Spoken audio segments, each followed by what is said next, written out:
É impossível dizer quando nasce e quando morre uma corrente, estilo ou movimento na história da arte. Geralmente é um processo gradativo e lento, no qual o novo vai sendo gestado enquanto o velho chega a seus estertores. Por isso não é incomum encontrarmos correntes, estilos e movimentos mais antigos, mesmo depois que o novo passou a dominar a cena e o imaginário da maioria. Esse é o caso do gótico. Enquanto a Itália estava plenamente imersa em um renascimento bem desenvolvido na passagem do século XV para o século XVI, outros lugares do mundo viviam ainda a última fase do gótico, o gótico tardio, também chamado de manuelino em Portugal e de flamboyant na França e nos Países Baixos, com sua profusão de pináculos e frontões ornamentados. Flamboyant quer dizer flamejante, e é exatamente essa a sensação que temos ao ver o Mosteiro dos Jerônimos em Lisboa, a Catedral de Milão e a fachada da Sainte-Chapelle em Paris. Estão em chamas, chamas esculpidas em cantaria. Isso não ocorre só com a arquitetura. Veja o retábulo do altar da igreja de Santa Maria, em Cracóvia, esculpido por Veit Stoss.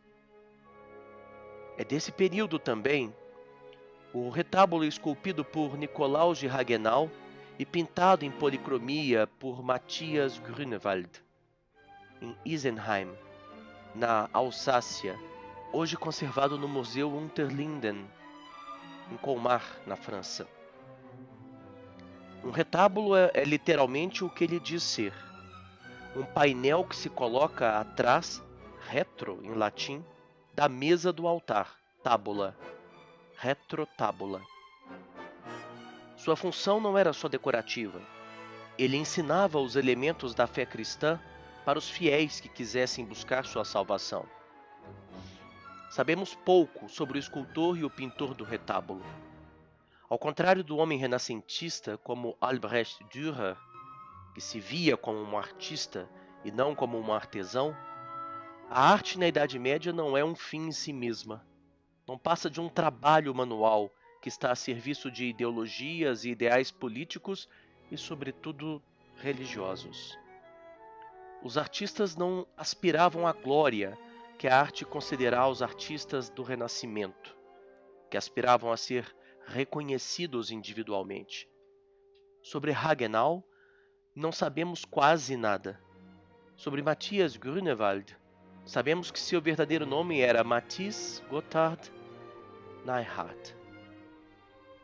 Algumas obras suas são conhecidas além do altar. No caso de Raguenau, nem isso. Talvez uma dezena de obras, se tanto, é associada ao seu nome. O retábulo do altar de Isenheim, assim como o altar de Cracóvia, foi concebido para permanecer fechado, pelo menos durante a maior parte do tempo. A liturgia para abri-lo ocorria apenas em dias de festa. Na Idade Média, a graça de Deus era um evento extraordinário, e como tal seus símbolos deveriam ser também excepcionais. O povo se aglomerava para ver e adorar as figuras principais do altar, enquanto padres e religiosos, munidos de incenso e cantando, entoavam laudes naquele evento que retirava as pessoas do tempo cronológico dos homens e os inseria no tempo cairológico de Deus. O altar de Isenheim hoje pertence ao Estado, mas já fez parte do hospital da Ordem dos Antoninos, devotos de Santo Antônio, que haviam assumido a regra religiosa de Santo Agostinho de Hipona. Uma regra é um conjunto de preceitos que regulam a vida em uma ordem religiosa. Santo Antônio não era o franciscano, Santo Antônio de Pádua. Ainda faltavam quase 200 anos para que ele nascesse. Trata-se de Santo Antônio o Grande, ou Santo Antão, ou ainda Santo Antônio do Egito, o Ermitão, nascido em 251 e morto em 356. Aparentemente, a privação dos prazeres e a ascese propicia uma vida longa, só não se sabe para quê. Aos 20 anos, Antônio abriu mão de todos os seus bens e tornou-se um eremita. ironicamente para poder meditar sobre a brevidade da vida. 3 fatos de sua vida são importantes para nós. Certa vez, quando vivia no deserto, Antônio sonhou que havia outro eremita que era ainda mais perfeito do que ele, São Paulo de Tebas. Ele procurou por Paulo, milagrosamente orientado por Deus, e um centauro, um sátiro e um lobo o guiaram até o santo. Quando o encontrou, um corvo trouxe 2 pedaços de pão para alimentá-los. Outro fato, talvez ainda mais famoso de sua vida, é que por diversas vezes Antônio era atormentado por demônios, às vezes sob a forma de belas donzelas, às vezes sob a forma dos mais horrorosos monstros que se podia imaginar. Esses demônios o espancavam e maltratavam, deixando-o à beira da morte, ferido. Certa vez ele perguntou a Deus quando este veio a seu socorro: "Por que não veio antes para me ajudar e curar minhas feridas?" O terceiro fato é que certo dia Deus enviou um porco para fazer-lhe companhia, que sempre esteve com o santo. O hospital de Insenheim era dedicado à cura de uma doença chamada Fogo de Santo Antônio, cujo remédio mais eficiente à época era a penitência e a oração. Hoje sabemos que essa doença é causada por um fungo que infesta plantações de cereais, sobretudo de centeio, mas à época se pensava que toda doença vinha de Deus ou vinha do diabo, e portanto era deles que também se deveria esperar a cura. O mosteiro de Insenheim, ao qual o hospital estava ligado, foi fundado depois que o filho de um nobre devoto se curou da doença, em 1095. Os sintomas da doença eram gastrointestinais, mas também convulsivos e, sobretudo, dermatológicos, com ulcerações e escamações da pele, podendo levar à gangrena de dedos e artérios em casos mais graves. Santo Antônio foi associado à sua cura por causa das feridas que surgiam em sua pele e das contorções a que Santo Antônio era submetido pelos demônios, que outras pessoas menos santas não podiam ver.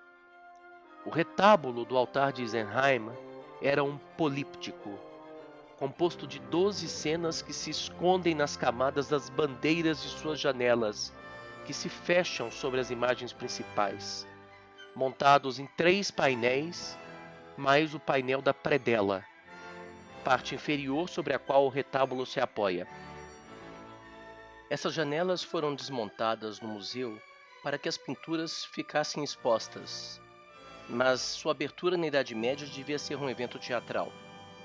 Na maioria dos dias, os fiéis só podiam ver a camada mais externa, pintada por Grünewald. É quase certo que havia uma moldura que envolvia todo o retábulo, fazendo com que quase dobrasse de tamanho, também em estilo flamboyant, que se perdeu, assim como o altar, durante ou logo após a Revolução Francesa. O painel central tem 3 metros e 28 centímetros de largura e 2 metros e 97 centímetros de comprimento. E a predela tem 3 metros e 40 de largura e 75 centímetros de altura. Os painéis laterais têm 2 metros e 32 centímetros de altura e 75 centímetros de comprimento cada um. A pintura foi realizada com têmpera e óleo sobre madeira. Isso e o modo como Grünewald desenhava a figura humana indica que ele conhecia os avanços promovidos pelo Renascimento nas artes plásticas, mas preferiu continuar sendo um homem medieval no uso da proporção, da perspectiva, da temática e da simbologia, usando das novas técnicas quando conveniente, mas sem adotar o programa do Renascimento. Veja, por exemplo, os 2 santos que aparecem no primeiro painel. São Sebastião parece ter sido pintado a partir de um modelo vivo. Sua musculatura é realista, muito renascentista. Já Santo Antônio é gótico, não só na simbologia, mas sobretudo nas soluções pictóricas de Grünewald. No painel central vemos Cristo crucificado. O fundo é muito escuro, sombrio, quase negro, mas não está de noite, não há estrelas. Os instrumentos do suplício e a placa com a condenação repousam sobre a cruz. À medida que os nossos olhos descem pela cena, vemos uma trave ligeiramente curva para baixo. Quando nossos olhos correm para as extremidades da cruz, encontramos suas mãos, cravadas sobre o madeiro por 2 pregos que o atravessam completamente. Suas mãos estão espalmadas, mas os dedos parecem se contorcer, como se tentassem arrancar os cravos e sair dali. O corpo de Jesus parece mais pendente que em outros crucifixos. Ele está usando uma enorme coroa de espinhos que parecem trespassar sua cabeça. O sangue escorre por sua face e coagula sobre os fios de sua barba ruiva. Seus olhos estão fechados e as pálpebras revelam que ele finalmente foi vencido pela dor e pelo cansaço. Sua boca está aberta. Podemos ver seu interior. Seus lábios estão lívidos. Sua pele é esverdeada, toda rasgada por cortes provocados pelos açoites. Não parecem cortes, mas pústulas. Alguns espinhos ficaram cravados em sua carne. O ferimento ao lado do peito indica que já atingimos o clímax. Jesus está morto. Seu ventre está murcho, já que o diafragma parou de respirar. Sua genitália está coberta pelo perizoma, pano exigido pelo decoro religioso. Seus pés, o direito pousado sobre o esquerdo, estão trespassados por um único cravo que o prende à base da cruz. Eles estão sem vida, mas a contração a que foram submetidos pela dor e o sofrimento permanece visível. O sangue escorre pelo seu pé e encharca a base da cruz. Esta é uma das cenas mais brutais da história das artes plásticas. Do lado esquerdo da cruz, há uma mulher com véu branco, que parece desmaiar sem esperança nos braços de um jovem rapaz vestido de vermelho. São Maria, mãe de Jesus, e João, o discípulo amado. Aos seus pés, Maria Madalena. Ela é muito menor que Jesus, inclusive muito menor que os outros 3 personagens do painel. A proporção que rege o tamanho dos personagens é simbólica, não realista. É um quadro medieval, não renascentista. Ao seu lado, há um vaso de porcelana com tampa. Deve ser o óleo para ungir o corpo do Senhor morto. Do lado direito da cruz há um homem com peles e panos, fazendo às vezes de roupas. Há um livro em sua mão esquerda. Com o indicador da mão direita, ele aponta uma frase que ele acabou de dizer em latim. Importa que eu diminua e que ele cresça. É João Batista, que havia morrido anos antes de Jesus ser executado. Mas isso não importa. O compromisso de Grünewald não é com a cronologia, mas com o sentido da salvação. A seus pés, um pequeno cordeiro segura uma cruz com a perna direita. É o cordeiro pascal, que tira os pecados do mundo. De seu peito aberto por um corte do lado direito, como no Jesus crucificado, corre o sangue, recolhido em um cálice dourado. De repente nos damos conta de que a cruz e o crucificado não estão no centro da cena, mas ligeiramente à direita. Do contrário, seriam cortados longitudinalmente pela junção das 2 bandeiras fechadas. Isso, no entanto, não nos incomoda. Não é assimétrico. Parece que o maior volume do lado esquerdo da cruz, com 3 personagens, compensa essa aparente violação das regras do equilíbrio. Essa é a primeira cena da paixão. Nos 2 painéis laterais, vemos 2 santos. No painel da esquerda, vemos São Sebastião. Seu corpo foi atravessado por flechas. Uma delas ainda atravessa seu tronco, penetrando logo acima da clavícula direita e saindo pelas costas, na altura da escápula esquerda. Certamente são feridas mortais, mas seus olhos estão abertos e sua expressão é impassível. Não permite adivinhar qualquer dor. Essa é a segunda cena. No painel direito, vemos um outro santo, bem mais velho, Santo Antônio. Ele usa um barrete vermelho e seu rosto está tranquilo. Sua longa barba se divide ao meio. Um cinto ata sua túnica azul, sobre a qual há um manto vermelho. Ele segura o manto com a mão direita e com a mão esquerda um cajado, encimado pela letra grega Tau, que corresponde à última letra do alfabeto hebraico, Tav, e que era usada como marca de ordens religiosas de etíopes e egípcios que perseguiam hereges. Atrás dele há uma janela com um vitral de discos. Por trás do vitral há um ser monstruoso, verde, cujo hálito fétido é exalado. Ele tem um bico como o de um papagaio, 3 chifres e protuberâncias nas costas. Parece enfurecido. Com uma pedra ele quebra a vidraça, tentando atingir o homem. Nos damos conta de que não é ele, mas ela. Podemos ver seu seio direito e os pelos pubianos encrespados. É um súcubo, demônio feminino. Esta é a terceira cena. Na predela, podemos ver um sepulcro de pedra alaranjada, à esquerda.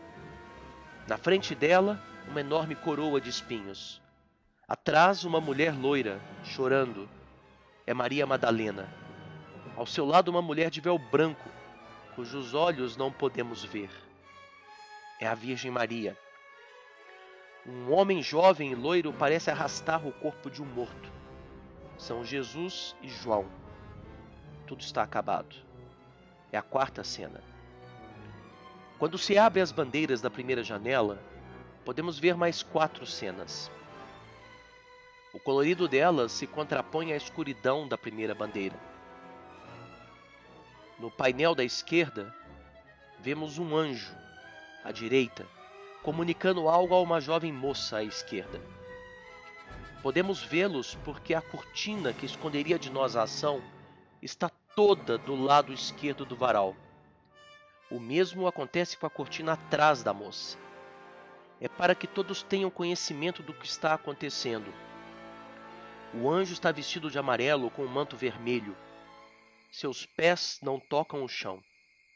A moça estava lendo e se afasta com o clarão que acompanha o anjo. Seus olhos quase se fecham, mas ela quer ver. Suas mãos parecem hesitar. Deve orar para agradecer ou para pedir proteção? Sobre a moça há uma pomba, quase transparente. Essa cena, a quinta, é a Anunciação. Trata-se do arcanjo Gabriel e da Virgem Maria. Na abóbada que cobre a cena, vemos a escultura de um homem usando um grande turbante, com um livro nas mãos. É Moisés, com as tábuas da lei. A sexta cena ocupa a metade esquerda do painel central. Anjos músicos estão sob um pavilhão gótico, uma lógia. Um anjo está fora do painel e toca uma viola da gamba. 2 anjos dentro do pavilhão tocam violas ou violinos. Um deles à esquerda é muito estranho, verde e coberto de penas. Não é só isso que é estranho. Os anjos parecem ser de ambos os sexos. Nem todos os anjos são como imaginamos. Atrás deles há uma quantidade de seres celestiais. Só podemos ver o rosto da maioria deles, e são todos muito estranhos. Parecem que os anjos comuns são a exceção. Na frente dos anjos, há uma mulher loira, usando uma coroa flamejante. É a mesma mulher da cena da Anunciação. É a Virgem Maria, sendo coroada pelos anjos, Regina Coeli, Rainha do Céu. Diante da lógia há uma tina de água com um pano. O parto está se aproximando. Na sétima cena do painel central, à direita, Maria deu à luz a um filho e o tem em seus braços. Ele brinca com as contas do colar de Maria. É muito grande para um recém-nascido. Já se passou algum tempo. Ele não tem mais o cordão umbilical. Ela está bem vestida, mas o bebê está envolto em trapos, como que anunciando a sua vida. Eles estão em um jardim fechado, hortus conclusos, símbolo da virgindade de Maria, onde há uma roseira sem espinhos, símbolo da ausência de pecado. No jardim há uma figueira, símbolo do aleitamento, um berço e um penico. É um ser humano que vai usar o berço, com necessidades biológicas. Essa é a sétima cena, a Natividade. À direita, uma das obras mais fantásticas da história da arte. 2 guardas, trajando elmos, armaduras e portando espadas e outras armas, estão dormindo.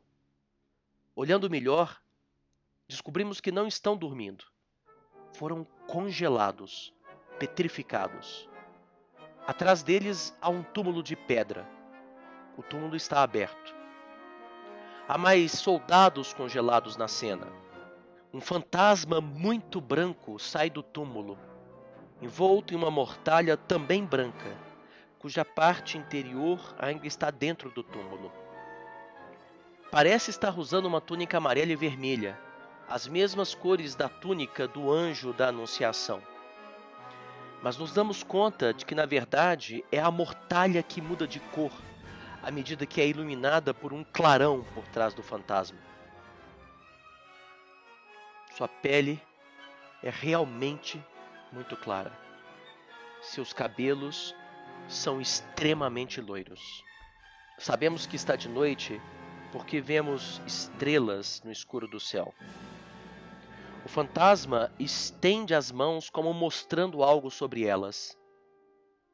Damos-nos conta de que é Jesus, pois há 5 chagas sobre seus pés, sobre as palmas de suas mãos e do lado direito do peito.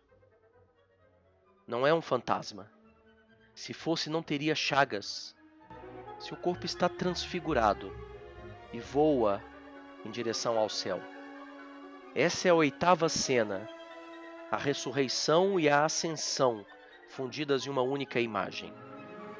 Agora vão se abrir 3 bandeiras, uma sobre a predela e outras que ainda cobrem o painel central do retábulo.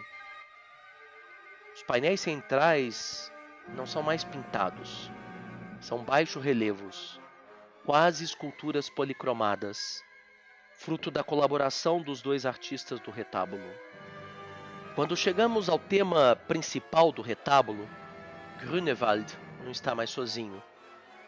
No painel da esquerda, há 2 anciãos. O da direita parece ser mais humilde, pois usa uma roupa tecida com folhas secas de uma palmeira, talvez da tamareira que se vê ao fundo. Há um corvo voando sobre a árvore, que traz em seu bico 2 pedaços de pão. É a 9ª cena, o encontro de Santo Antônio com São Paulo eremita. No centro, um baixo relevo, dourado e policromado ao estilo flamboyant. Do lado esquerdo, um bispo. Sabemos disso porque usa uma mitra e traz consigo um báculo. É Santo Agostinho, o bispo de Hipona. A seus pés, um homem ajoelhado, Güger, que dirigiu o mosteiro dos Antoninos entre 1490 e 1516 e que encomendou o retábulo. No centro, um homem velho sentado sobre um trono, tendo na mão direita um cajado encimado por um tal e na mão esquerda um livro. Aos seus pés, de seu lado esquerdo, há um porco. É Santo Antônio. Aos seus pés também há 2 camponeses, o da esquerda doando um galo e o da direita doando um leitão para o mosteiro. Sobre o santo, no rendilhado em estilo flamboyant, chamado de rançot, vemos os símbolos dos 4 evangelistas: o homem de São Mateus, o leão de São Marcos, o boi de São Lucas e a águia de São João. À direita de Santo Antônio há um homem que usa um galero vermelho, chapéu de abas longas com borlas usado pelos cardeais. Ele segura na mão esquerda um saco que claramente contém um livro. e ao seu lado há um leão que parece extremamente manso. É São Jerônimo. Esse baixo relevo é a 10ª cena, os santos ligado à ordem. No painel da direita, outra cena impressionante. Um homem velho, com uma barba longa, branca, dividida ao meio, está caído no chão. Ele está sendo atacado por seres monstruosos. Sua mão direita se agarra a um tal, e ele tem um rosário entre os dedos. Mas um monstro com um bico e casco de caramujo parece querer arrancá-los de sua mão. Os monstros são seres híbridos, aberrações da natureza, e são tão diversos quanto os tipos de anjos da cena do concerto. Alguns têm penas, outros escamas, outros couro. Alguns têm muitos dentes, outros apenas 2, outros bicos. Alguns têm chifres, alguns são medonhos, outros são cômicos. Aliás, talvez seja esse o significado da multitude de seres celestiais no concerto dos anjos. Um tipo de anjo para cada tipo de monstro, de demônio. A cabana em que vivia, do lado esquerdo, foi destruída. Do lado direito, há algo escrito em latim. Onde tu estavas, ó bom Jesus? Por que não vieste antes para me ajudar e curar minhas feridas? Mais acima à esquerda, anjos partem para a terra portando cruzes e espadas. Mas há mais um personagem no painel, no canto inferior esquerdo. Um homem seminu, prostrado, usando um gorro vermelho, segurando na mão direita um saco que contém um livro, com o ventre entumecido, a pele esverdeada, coberta de pústulas. É alguém com sintomas do fogo de Santo Antônio. Essa é a 11ª cena, a tentação de Santo Antônio.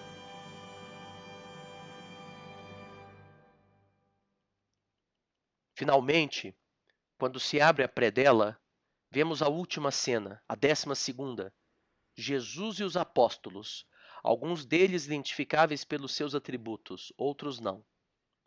Jesus está no centro, abençoando, como que dizendo, eu venci. A arte medieval tem uma simbologia extremamente codificada, e cada elemento do retábulo significa algo. Não seria possível comentar tudo aqui, e vou me ater ao essencial. Na cena da crucificação, o corpo de Cristo, com feridas e espinhos, estabelece um vínculo imediato com aquele que padecia do fogo de Santo Antônio. Jesus conhece a dor pela qual ele está passando.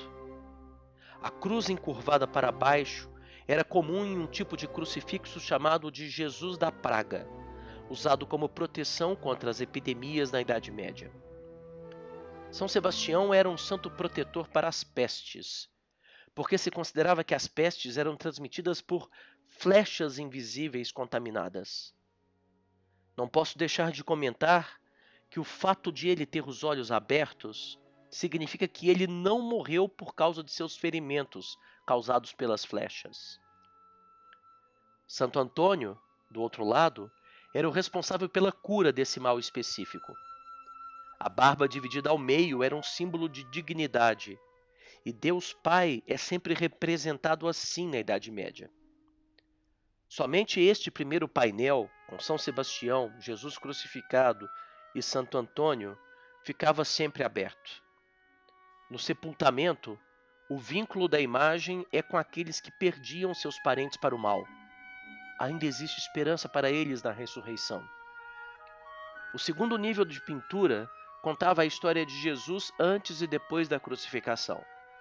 A Anunciação, a concepção milagrosa da Virgem Maria, o anúncio desses eventos nas profecias do Antigo Testamento, o nascimento de Jesus, Deus e homem ao mesmo tempo, e sua ressurreição vencendo a morte. O último nível conta a história de Santo Antônio, seu encontro com São Paulo Eremita e sua tentação pelos demônios nas pinturas laterais. No baixo relevo central, Santo Antônio ao centro, com o cajado com o tal, o livro com a regra da ordem e o porco, atributos do santo, circundado por Santo Agostinho, de quem os antoninos tomaram a regra religiosa, e por São Jerônimo, tradutor da Bíblia, que tirou o espinho do pé do leão e que contou a história de Santo Antônio e de São Paulo. A história da ordem está sendo recontada. Na predela aberta, a mensagem é: tenha fé, eu venci, e você vai vencer também. A profusão de santos representados no retábulo, 7, além de 4 representações diferentes da Virgem Maria, 2 Nossa Senhora da Piedade, uma Nossa Senhora da Anunciação, uma Nossa Senhora Rainha, uma Nossa Senhora da Natividade. Além de 3 figuras de Cristo, crucificado, Senhor morto e ressuscitado, indicam a diversidade de remédios que o imaginário hagiográfico medieval fornecia para os males humanos. Parece que hoje vivemos em um mundo muito mais monótono, com apenas 4 ou 5 santos sendo motivo de intercessão. Praticamente mais ninguém venera Santo Antônio o Grande. O julgamento dos renascentistas foi categórico, uma obra horrível. Uma pintura ingênua, por não respeitar a proporção entre as figuras, e grotesca, de mau gosto. Mas o grotesco também faz parte das artes plásticas. E quem diz que o belo é o que define a arte? Quem diz que existe só um padrão válido para tornar as coisas belas? A estética gótico tardia de Grünewald será muito influente no Ocidente, sobretudo sobre os expressionistas do início do século XX. Talvez até o desenho animado da Pixar, Monstros, tenha se inspirado em Grünewald. Na década de 40, houve um concurso para se saber quem poderia recriar da melhor maneira a Tentação de Santo Antônio, que já fora pintada por Bosch no século XV e por Cézanne na passagem do século XIX para o século XX. O vencedor foi Max Ernst.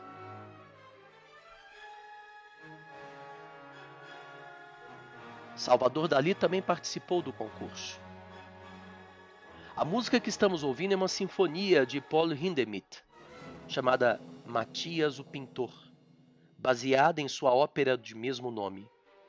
É uma composição contemporânea que descreve 3 quadros do retábulo do altar de Isenheim, de Matthias Grünewald: o Concerto dos Anjos, o Sepultamento e a Tentação de Santo Antônio. Os nazistas consideraram sua música mais um exemplo de arte degenerada, termo com que proscreviam a arte produzida pelos judeus da vanguarda europeia. Nos tempos de Hitler, Grünewald teria morrido em Auschwitz.